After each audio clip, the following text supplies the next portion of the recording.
Om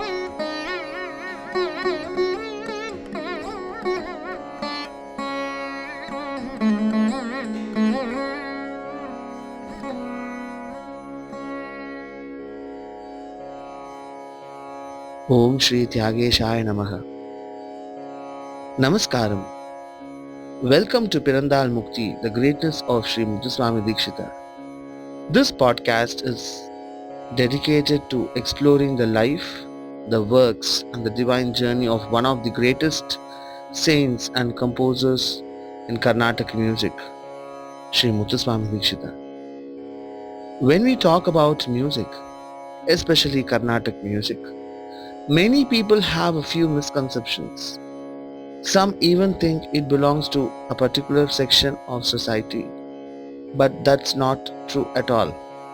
Carnatic music belongs to everyone, to the people, to the soil, and to the rich culture of South India.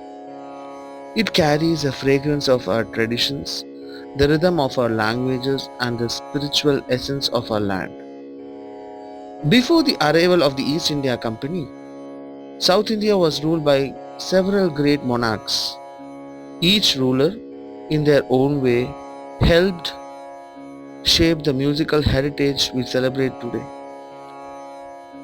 If we trace back in time, the organized form of South Indian classical music, what we now call Carnatic classical music, began to take shape around the 15th century during the glorious Vijayanagara Empire.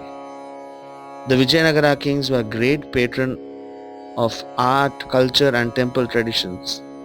For them, music was not just entertainment, it was a way of life. It echoed in royal courts and temple halls alike. These kings built great mandapas and temples that became living centers of music and dance. After the fall of Vijayanagara Empire in the Battle of Talikota, their legacy continued through the Nayak rulers of Tanjavur in the 16th century.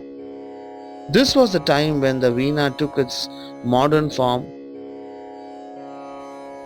which was invented by King Raghunatha Nayaka, who created the famous Raghunatha Mela Veena, which is currently called as the Saraswati Veena. Greatest treatises like Sangeeta Sudha by Govinda Dikshita and Chaturdandi Prakashika of Venkata Makim during the time of Vijayaraghava Nayaka also emerged, shaping the theory and practice of Carnatic music. As we move into the 1700s, the Maratha rulers of Tanjavur came into the picture. 13 Maratha kings ruled Tanjavur. Among them, King Ekoji, King Shahaji, King Pratapasimha and the great King Sarfoji II were remarkable patrons of art and learning. King Sarfoji II was especially known for his interest in literature, education and music. It was during his time that the English East India Company entered the South India, bringing new social and cultural influences. Interestingly, this was also the period of the Carnatic music trinity.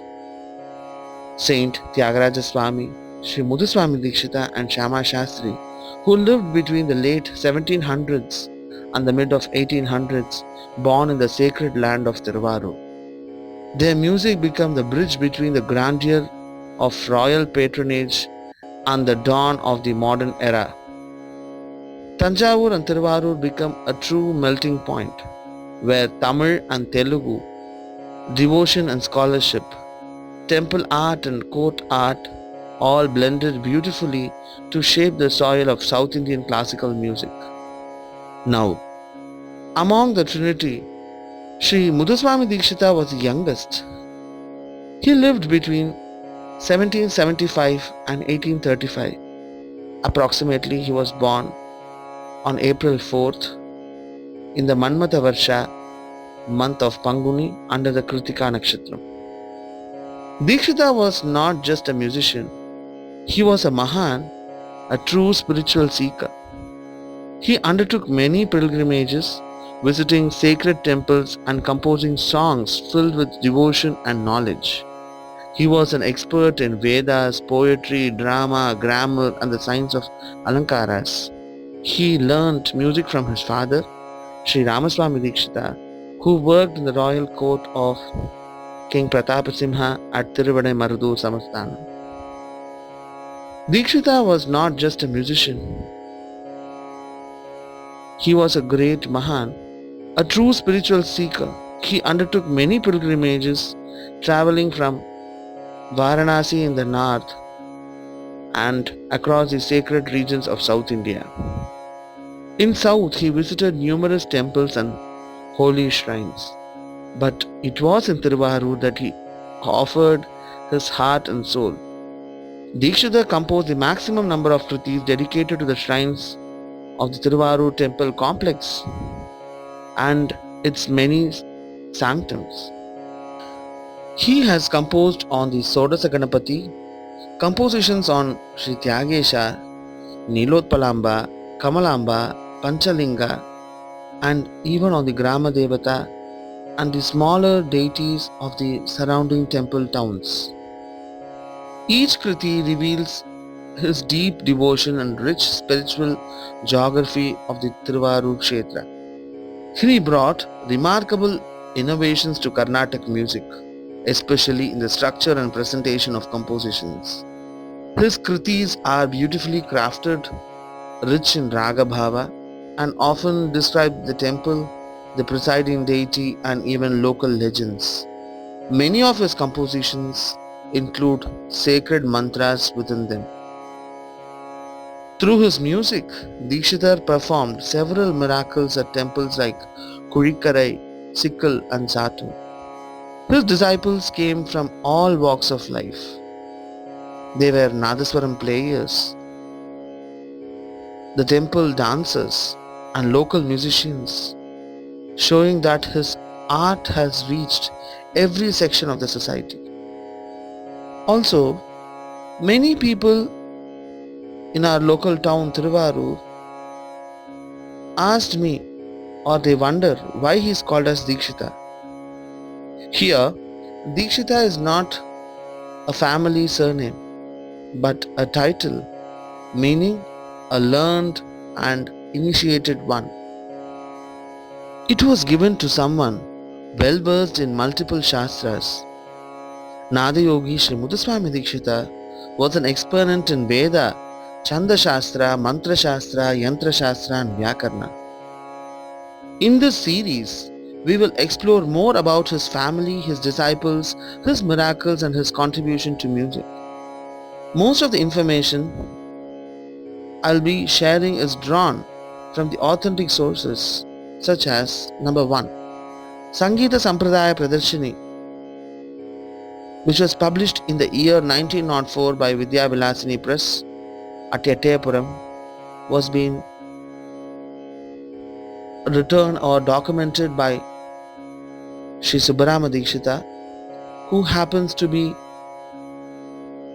the adopted son of Sri Baluswamy Dikshitar, and Baluswamy Dikshitar was none other than Shri Muthuswamy Dikshitar's younger brother. The second source that I referred was Dikshitar Kirtana Prakashika, which was published in the year 1936 by Nataraja Sundaram Pillai, a disciple of Satanur Panjanatha Iyer, who in turn learned from Shuddhamaddala Thambiyappa Muttukarar, who happens to be the closest disciple of Shri Muthuswamy Dikshitar. The third reference is Guru Guha Gana Amrita Vahini by Shri Ananta Krishna Iyer and Vedanta Bhagavatar, who hailed from Kallidai Kurichi. They had their musical lineage from Ambi Dikshitar, who was the son of Subbarama Dikshitar. Also, I have referred to the articles that was written by Dr. V. Raghavan. I also owe my gratitude to oral references from Sri Selvaganapati sir and his family members, the Nadaswaram Vidwan of Tiruvarur temple.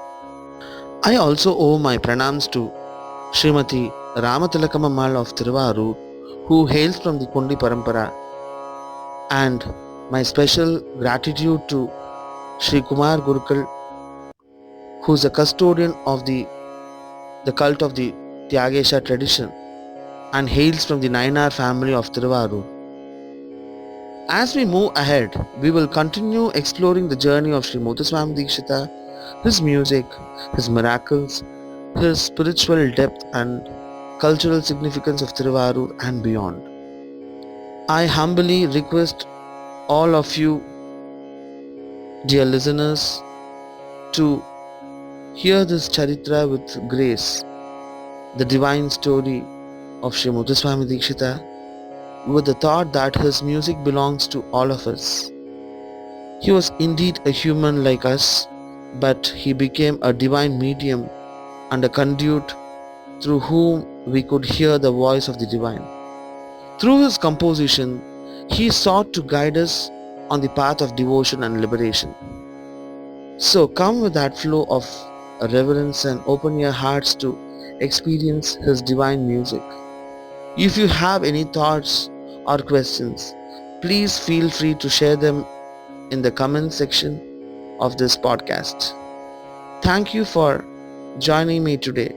Stay tuned for the next episode of Pirandhal Mukti, where we continue to uncover the divine legacy of this great yogi composer Shri Muthuswamy Dikshitar. I am Harish. I place this humble effort in the holy palms of all the devotees. Arura Thyageshaya. Thank you.